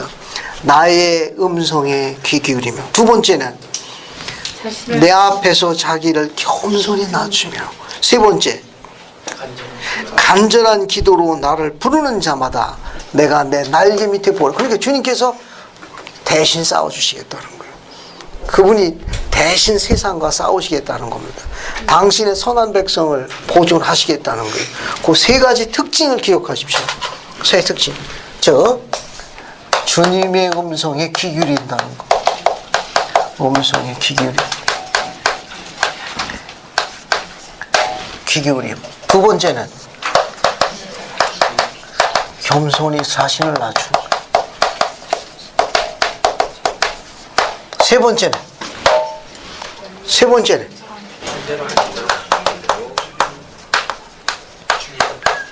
간절한 기도로 주를 부르는 거. 자, 지금 이렇게 하는 것은 아까 이야기한 것처럼 29편 10절에 뭐가 가까움이라? 때가 가까움이라. 때가 가까움이라. 때가 가까움이라. 재림의 때가 가까움이라. 오늘날 재림의 때는 고대 구약의 어느 시대의 백성과 똑같다고 샘플로 세운 백성이 있는데, 어느 시대의 백성이죠. 그 사악함이, 오늘날의 백성의 사악함은 그 당시 백성의 사악함을 갖다 샘플로 세운 백성이 있어서 노아의 백성입니다. 그 뭘 쓸어내셨습니까? 물로 쓸어내셨어요. 홍수 쓸어내셨어요. 다 빠져 죽었나요? 다 빠져 죽었죠. 몰살했죠. 사는 사람 있나요? 누가 생존했습니까? 노아와 그의 가족만 생존했습니다. 오늘날 샘플입니다. 그래서 노아와 노아의 가족을 빼놓고는 전부 물에서 다 장사 지냈습니다. 주님께서 쬐깐 미안하셔가지고 뭘 세우셨습니까? 무지개. 내가 이제 물로 안 할게. 하늘에 무지개를 세우셨습니다. 무지개가 있는 한 재림의 때가 가까운 것만 알고 무지개가 안 쓰면 그분이 임재하시는 거라고 선지자가 계시하셨습니다. 요즘 무지개 보입니까? 그럼 아직 우리는 숨길 시간이 있는 거예요. 아직 우리는 좋은 시기에 있는 겁니다. 무지개가 안 뜨면 선지자의 계시한 대로 달이 핏빛으로만 하고 그냥 하늘에서 별이 떨어지고 이 끔찍한 계시록에 이야기한 죄가 이제 실제로 이루어지는 겁니다. 실제로 이루어지는 거예요. 그러니까 아직은 무지개가 있으니까 우리는 조금 좋은 시기에 살고 있는 거예요. 그래서 주님께서 뭐라고 그랬습니까? 물로는 약간 미안하셔서 무지개를 성형을 한 내가 무지개로 내 다시는 내가 물로 안 하면 얼마나 답답하고 힘들었겠냐. 그 대신 뭘로 할게? 불로 할게. 그 대신 태워버리겠다고 그랬습니다. 그 태워버리는 게 재림의 표적입니다. 때가 가까웠다는 건 시온 건설도 이루어지만 불태움을 당할 만큼 인간들이 사악해진다는 것도 묘사하는 겁니다. 그 사악해진 인간들을 그 밭을 불로 다 태우는 거예요. 불로 다 태우는데 주님께서 비유로 말씀하셨습니다. 그 밭에 있는 가라지를 다 태우기 위해서 밭에다 불을 확 질르신다네. 밀도 태운다고 그랬나요? 밀도 태운다고 그랬나요? 그 밀을 거두어가지고 어디다 갖다 놓는다고 그랬습니까? 곳간에 갖다 두고 난 다음에 남는 건 뭐예요? 가라지는 다발로 묶어가지고 잘 태우시겠다고 그랬습니다. 그러니까 밀을 먼저 거두어 곳간을 넣는데 그 곳간은 어디를 상징하죠? 성전을 상징합니다. 나중에 설명할 거고. 그렇게 주님께서 암탉이 그 병아리를 날개 모으듯 지금 뭘 모으고 있는 거예요?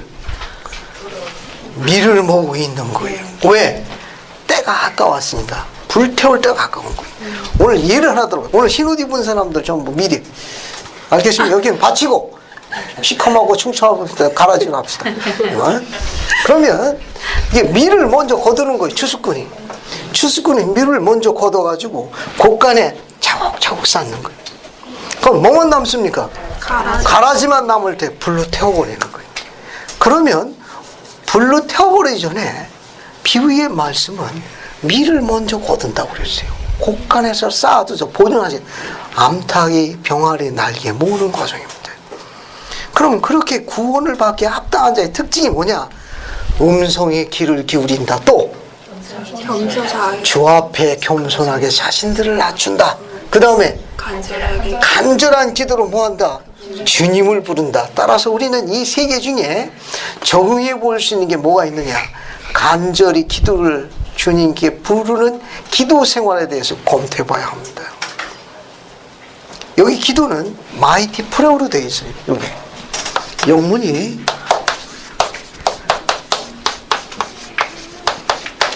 마이티 프레어. 마이티, 강력한, 열렬한 그런 뜻입니다. 열렬한, 저 지역하면 열렬한, 화끈한 그런 거예요.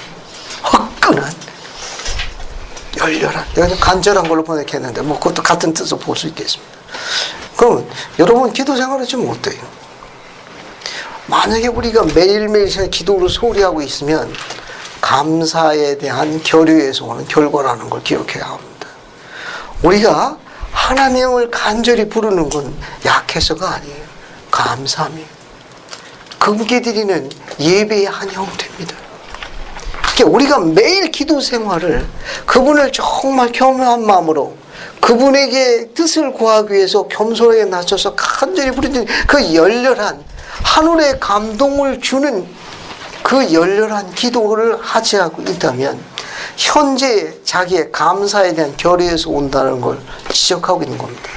그러니까 개인 기도를 안 하고 있다는 건 감사의 결의에서 오는 결과예요. 그러면 주님의 영감을 받지 못합니다. 영을 못 느껴요. 영을 못 느끼는 이유는 뭐냐? 기도 생활의 실패입니다. 아침 저녁 개인 기도를 실패하는 이유는 감사의 결에서 오기 때문에 영이 쌓일 시간이 없어요. 됐습니까?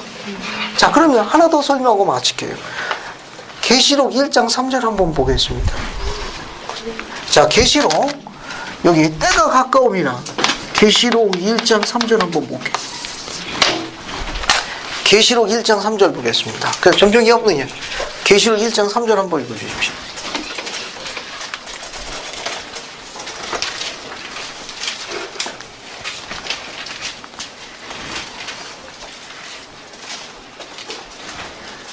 이 예언의 말씀을 읽는 자와 듣는 자와 그 가운데 기록한 것을 지키는 자는 복이 있나니 때가 가까움이라. 감사합니다. 거기 이 예언의 말씀을 뭐하는 자? 읽는 자. 주님의 음성에 기울인 자 같은 편이에요. 예언의 말씀을 읽는 자와 그 다음에 뭐라고 되어 있어요? 듣는 자. 그죠? 그 말씀을 읽고 또 뭐합니까? 듣고 그 다음에 기록한 가운데 지키는 자는 뭐라고 되어 있어요? 복이 있다. 복이 있나니. 그 이유가 뭐라고 했습니까? 때가 가까움이라. 자, 앞에 보세요. 이제 정리해 보겠습니다. 이 예언의 말씀을 읽는 자와 듣는 자와 그 가운데 기록한 것을 지키는 자는 복이 있나니. 무슨 복? 무슨 복이 있는 거? 그 메뉴를 알아야 그걸 읽고 듣고 지키죠. 안 그래? 그 상품을 봐야 그 퀴즈에 나가지. 그 메뉴를 봐야 이제 검토해 보죠. 무슨 복이 있는 거죠? 그 예언의 말씀을 읽고 듣고 지키는 자는 복이 있다고 그랬는데 무슨 복이 있는 거? 그 메뉴가 뭡니까? 메뉴판을 보여달라고 그래야지. 자, 정리하기 위해 가지고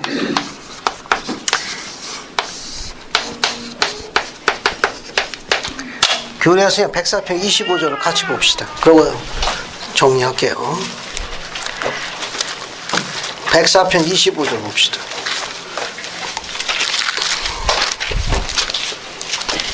백사편 25절 봅시다. 그러니까 뒤에서 한번 읽어봅시다. 윤진아 자매 104편 25절 크게 한번 읽어봐요. 그가 신실한 만큼 나는 그와 그의 길을 위해 후손에게 복의 복을 더하여 주리라. 감사합니다. 거기 보면 이렇게 나와 있죠. 그가 충실한 것만큼. 그러니까 내가 충실한 것만큼. 절 보세요. 이 문장은 굉장히 재미있습니다. 비교급 부사가 들어가 있어. 비교급이야. 내가 충실한 것만큼. 내가 충실한 것만큼이라는 이 비교급 부사 그 안에는 내가 충실하게 그것을 증거할 만큼 거기에 내가 충실함을 증거할 만큼 거기에 필요한 장애가 있어지다는 걸 시사하는 내용이에요. 내가 충실하는 것을 증명해야 할 만큼의 좌절과 외로움과 장애와 결점과 단점이 있을 수 있다는 걸 시사하는 내용입니다. 장애가 없으면 증거할 수가 없습니다. 우리의 어떤 환경적 제약이라든가 장애가 우리를 제한하는 건 사실이에요. 속박과 아픔과 상처와 좌절을 가져다 주는 건 사실이지만 신앙이라는 요소만 가지면 되면 축복으로 바뀌는 거예요. 내가 충실한 것만큼 지켜보겠다는 겁니다. 내가 그런 장애와 결점을 갖고 있고 속박에 제한받고 있다 하더라도 내가 내 음성에 귀 기울여 나에게 다가와 너를 낮추고 열렬한 기도로 나를 부르면 그리 해주는 것만큼 그만큼 나는 너와 너의 뒤를 후손에게 복의 복을 더할 것이라고 메시지입니다. 시내에서 모세에게 여호와께서 이야기하셨습니다.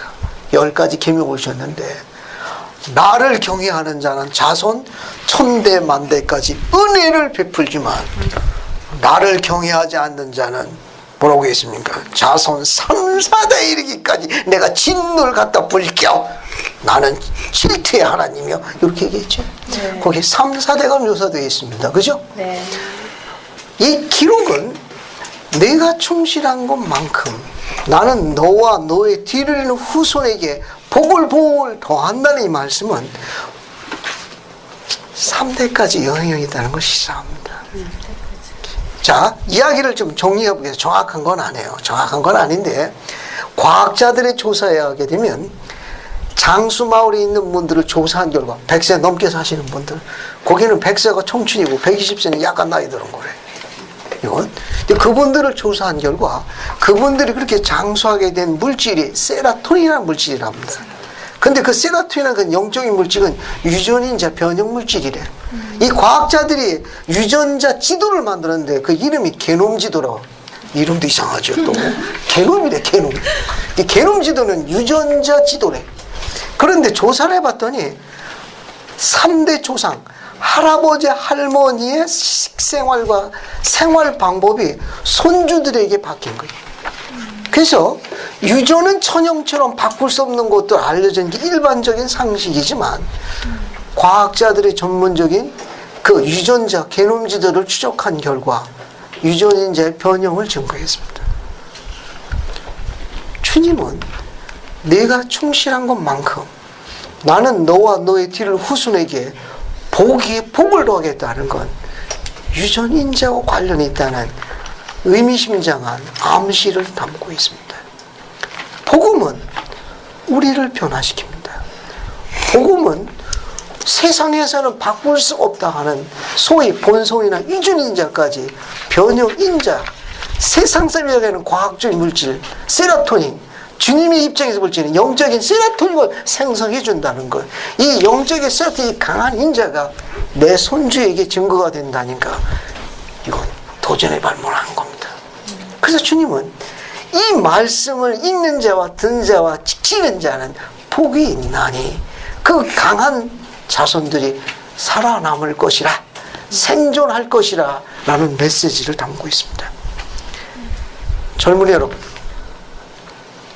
복음대로 생활하되 Almighty Prayer라는 건 하나님이 여러분에게 눈길을 떼지 않을 만큼 강력한 기도가 필요합니다. 그런 신앙생활이 필요해요. 주님께서 여러분의 눈길을 떼지 않을 만큼 그분에게 감동을 줄 무언가가 필요합니다. 그것은 주님께서 여러분에게 손길을 임하시게 되면 여러분은 운명의 주인공이 됩니다. 여러분의 확장된 미래의 주인공이 돼서 세상이 여러분을 다스리지 아니할 겁니다. 주님이 오히려 그들의 교사와 지도자들로 축복하셨던 뜻을 담아놓은 거예요. 신앙에서 오는 겁니다. 주님은 세상적인 배경과 가르침을 요구하지 않았습니다. 우리의 장애를 알아요.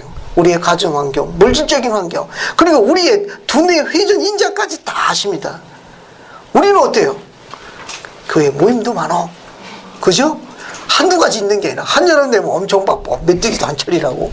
그리고 공부를 언제 해? SMIC 해야지, 새벽반 나가야지, 또 청소년 무슨 뭐 애프터 미팅 해야지, 놀이모 해야지, 그거 한두 군데 전국 다 돌아가면서 해야지. 공부를 언제 하고? 주님이 압니다. 또 물질적인 지원에 또 세상 사람들 뭐냐 막강합니까? 막강한 뭘 막강해? 하루 벌어 먹고 살기도 바쁘구만. 줄어드는 건 애들 성적하고 아빠 수입뿐이 없어. 그죠? 느는 건 빚뿐이 없고. 주님이 아시는 거예요. 하지만 내 음성을 듣고 내 앞에 나와 간절하게 내게 매달려 충실하게 생활하는 젊은이는 주님께서 그 운명을 세상 사람들이 기여일 만큼 그분이 조종하시겠다는 거예요. 그분이 바꾸시겠다는 겁니다. 그래서 그분이 그들의 하나님을 증거하시겠다는 거예요. 이 메시지를 담아 놓으신 겁니다. 신앙이라는 건 조금 전에 이야기 드린 대로 세상 사람들이 손댈 수 없는 불가능을 가능케 하는 인자를 갖고 옵니다. 이게 후기 성도의 복음이에요. 리차드 G. 스캇 장로님 이렇게 이야기했습니다. 복음의 특성은 지금까지 태어나서 한 번도 세워보지 않은 목표를 향해 지금까지 한 번도 시도해보지 않은 노력을 요구하는 게 복음이라고 가르쳤습니다. 우리는 성약을 통해 가지고 태어나서 지금까지 한 번도 그런 목표를 세워본 일이 없어요. 그런데 복음은 성약을 통해 가지고 한 번도 세워보지 않은 그 목표를 향해 태어나서 한 번도 해보지 않은 노력을 요구하는 게 복음이에요. 그래서 운명의 주인공이 되는 겁니다. 잘 박힌 못이 돼서 내 여자와 내 어린 것들을 그 못에 잘 거는 거예요. 주님이 그렇게 하시겠다는 겁니다. 그렇게 복을 주시겠다는 거예요. 여러분의 권투를 빕니다. Almighty Prayer. 하늘을 감동할 수밖에 없는 우리 생활의 변화가 필요합니다. 여러분의 권투를 빕니다. 예수 그리스도 합니다. 아멘.